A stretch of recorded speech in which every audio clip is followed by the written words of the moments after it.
लें जी, आहिस्ता आहिस्ता बिल्ली थैले से बाहर आना शुरू हो गई।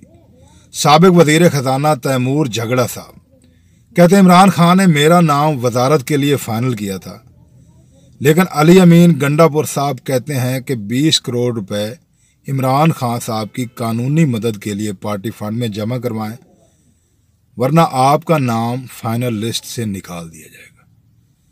अब झगड़ा साहब कहते हैं कि मैं पार्टी का पुराना वर्कर हूं, मैंने मुसीबतें सख्तियां बर्दाश्त की हैं, मैंने कुर्बानियां दी हैं, लिहाजा 20 करोड़ देना मेरा बनता नहीं है, इसलिए मैंने 20 करोड़ रुपए रिश्वत देने से इनकार कर दिया, तो गंडापुर साहब ने मेरा नाम फाइनल लिस्ट से निकाल दिया।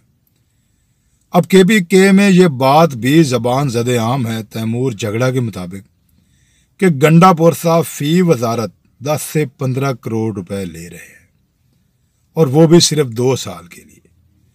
जो 10 या 15 करोड़ देगा उसे 2 साल तक वजीर रखा जाएगा, उसके बाद ये फीस उसे दोबारा देनी पड़ेगी, ये रिश्वत उसे दोबारा देनी पड़ेगी। अगर वो दोबारा ये फीस नुमा रिश्वत देगा तो उसे अगले 2 साल के लिए मजीद वजीर रखा जाएगा। अगर वो नहीं देगा तो उससे उसकी वजारत छीन ली जाएगी, कारकर्दगी उसकी जैसी मर्जी हो। अब मुझे एक बात याद आ गई, खान साहब ने अपने दौरे हुकूमत में वज़रा की कारकर्दगी जांचने के लिए ऐसा ही एक लाहे अमल बनाया था, और उस कारकर्दगी में आप ये सोचकर हैरान रह जाएंगे, उस कारकर्दगी में सबसे पहले नंबर पर मुराद सईद अल मारूफ बादशाह लाए थे।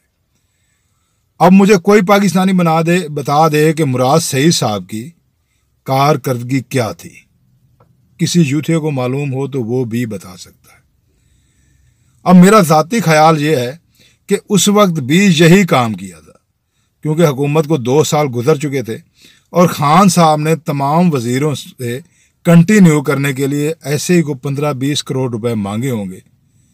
जिन्होंने इनकार कर दिया उन्हें कारकर्दगी के ज़मरे में लाकर उनसे उनकी वजारत छीन ली गई, और जिन्होंने फीस या रिश्वत जमा करवा दी उनकी वजारत को कंटिन्यू रखा गया। आप अच्छी तरह जानते हैं कि उस वक्त असद उमर साहब से भी वजारत छीन ली गई थी। असद उमर साहब एक काबिल बंदे थे, लेकिन उन्होंने मेरे ख्याल में रिश्वत जमा नहीं करवाई थी।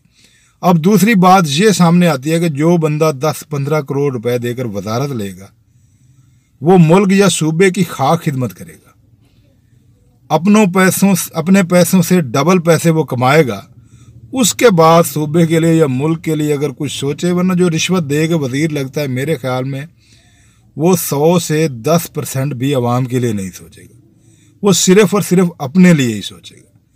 इस तरह केपीके में रिश्वत का बाजार गर्म किया जा चुका है, और तैमूर झगड़ा साहब ही कहते हैं कि ये हुकूमत 6 महीने से 1 साल नहीं चलेगी, जिस तरह ये हुकूमत बना रहे हैं।